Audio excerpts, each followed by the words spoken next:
샬롬 8월 16일 월요일입니다.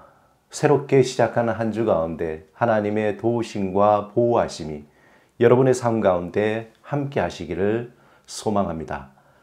오늘 함께 나눌 말씀은 요한복음 4장 20절에서 26절 말씀입니다. 이 말씀을 읽고 또 묵상하며 하나님이 우리에게 들려주시는 음성을 듣겠습니다.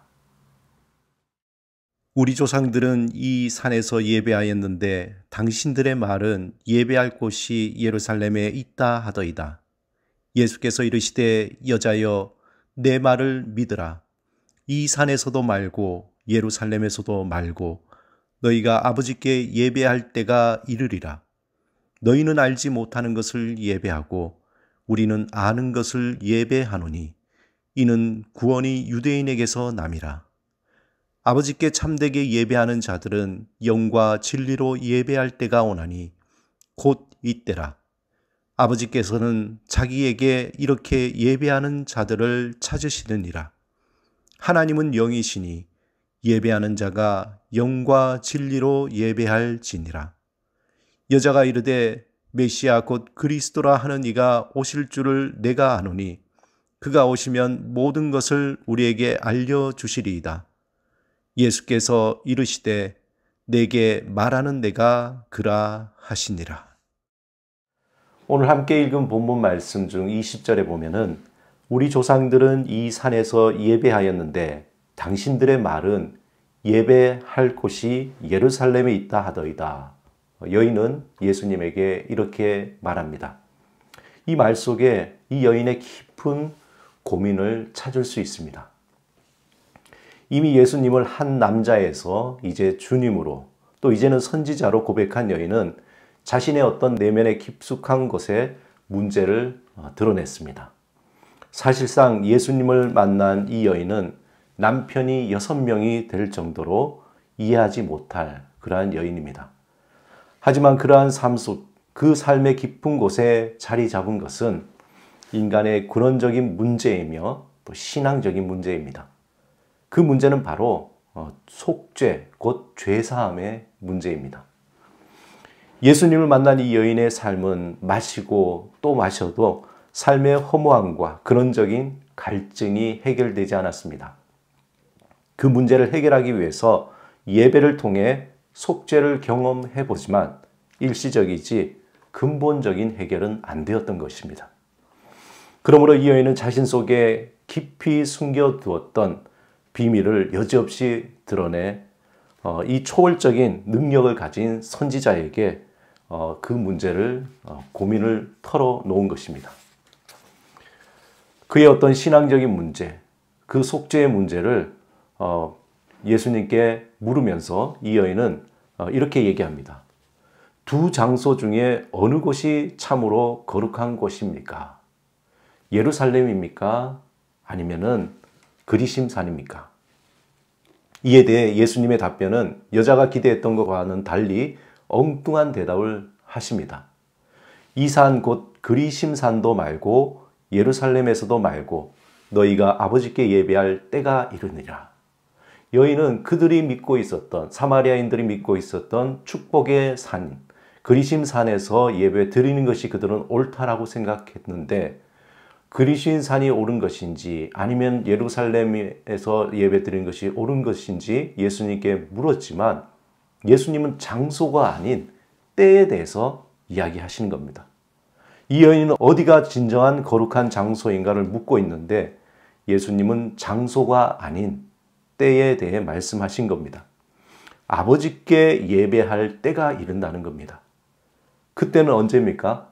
바로 예수님이 십자가에 죽으시고 부활하신 후 말씀하신 겁니다. 예수님이 이 말씀에 담긴 의미가 무엇일까요?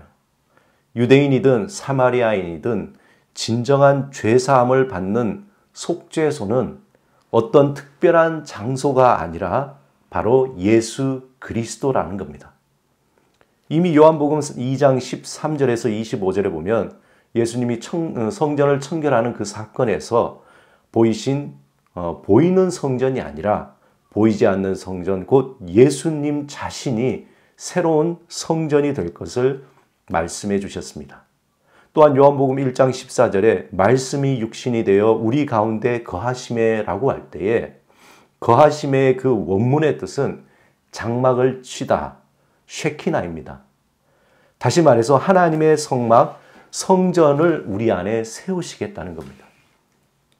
이것은 신학적으로 우리가 예수 그리스도를 구주로 영접할 때에 우리 안에 하나님의 성막, 성전을 세우겠다는 것입니다. 이 말은 조금 더 풀어서 말하자면 인간의 죄사함의 문제는 어떤 특정한 장소에서 예배를 드려서 해결되는 것이 아니라 예수 그리스도를 영접함으로 우리 안에 해결된다는 겁니다. 장소를 넘어서 예수 그리스도를 영접하는 모든 자들에게 죄사함의 은혜를 주신다는 것입니다. 예수님은 여인에게 그러한 때가 온다는 것을 말씀하신 것이죠. 그것은 오래전부터 하나님이 한 사람 아브라함을 택하시고 또 한 민족 유대인을 통해서 이제 온 세상으로 전해질 때가 온다는 것입니다. 그래서 본문 22절에 보면 너희는 알지 못하는 것을 예배하고 우리는 아는 것을 예배하노니 이는 구원이 유대인에게서 남이라. 이어서 예수님은 23절에 매우 독특한 말씀을 하고 있습니다. 아버지께 참되게 예배하는 자들은 영과 진리로 예배할 때가 오나니 곧 이때라. 아버지께서는 자기에게 이렇게 예배하는 자들을 찾으시느니라. 이제 여인과의 이 대화에서 예수님은 장소에서 다시 다른 주제로 옮기시는데 바로 영과 진리에 대한 문제입니다. 이 구절의 핵심적인 말은 무엇일까요? 핵심적인 것은 참된 예배, 영과 진리, 예배하는 자를 찾으신다는 겁니다. 그런데 하나님이 이전과 달리 영과 진리로 예배 드리는 자를 찾는다고 했는데 그렇다면 유대인들이 그동안 드렸던 예배는 어떠했다는 것입니까? 구약의 많은 선지자를 통해서 하나님은 유대인의 그 예배에 대해서 질타하셨습니다. 유대인의 그 예배가 형식적이고 우상적이고 습관적이고 자신의 심리적인 안정을 위한 예배를 질타하신 겁니다. 그런 예배에 하나님은 오히려 분노하셨습니다. 이제 예수 그리스도 안에서 하나님은 새로운 예배자를 찾는데 그 예배자는 영과 진리, 즉 예수 그리스도 안에서 하나님과 자녀된 자들이 찾는 그러한 예배, 그들이 드리는 예배를 찾으신다는 겁니다.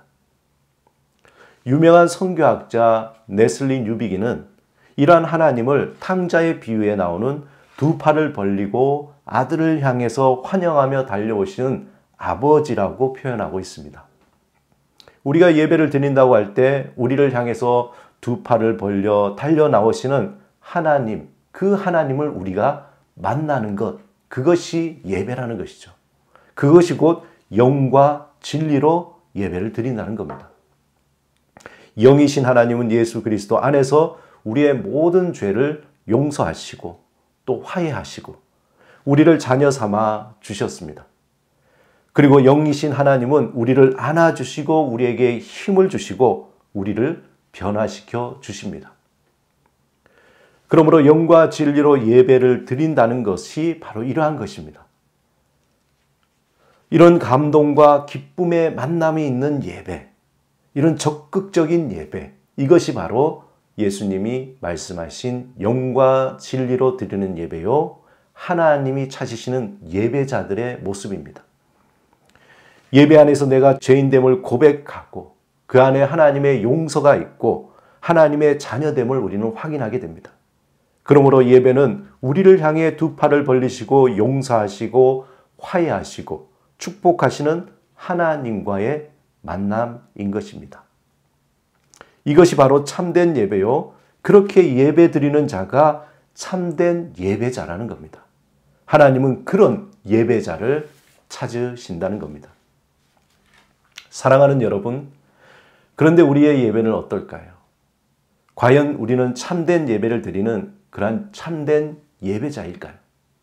아니면 여전히 형식적이고 우상적이고 습관적이고 심리 안정을 위한 예배를 드리고 있는 그러한 예배자인가요? 예배를 어떻게 드리고 어떤 태도로 대하는가, 곧 하나님을 어떻게 대하는가, 그러한 것을 알 수 있습니다. 우리가 참된 예배, 참된 예배자가 되기 위해서는 우리의 모든 삶이 예배의 중심이 되어야 합니다. 이 말은 하나님이 우리를 용서하심을 깊이 감사드리며 우리를 자녀로 품으시고 또 은혜에 기뻐하고 나를 용서하고 다른 이를 용서하며 품어주는 그러한 삶을 산다는 겁니다. 하나님은 영과 진리로 예배하는 자를 찾고 있습니다.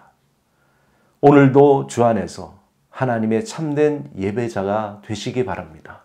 하나님의 용서를 경험하고 하나님 앞에 기뻐하며 감사하며 하나님이 우리를 품어주셨던 것처럼 오늘도 내가 나를 품고 다른 이를 품어주는 그러한 하루의 삶, 한 주간의 삶이 되시기를 주님의 이름으로 축원합니다. 오늘 하나님께서 내려주신 은혜의 시간을 위해 함께 기도드리겠습니다. 주님, 우리의 마음이 항상 주를 향하게 하소서. 우리의 시선이 주의 얼굴을 구하게 하소서. 주께서 찾으시는 참된 예배자로 주의 용서하심에 감사하며 주의 자녀됨을 기뻐하며 나를 용서하고 다른 이를 용서하며 품어주는 삶이 되게 하소서. 예수 그리스도의 이름으로 기도드립니다. 아멘.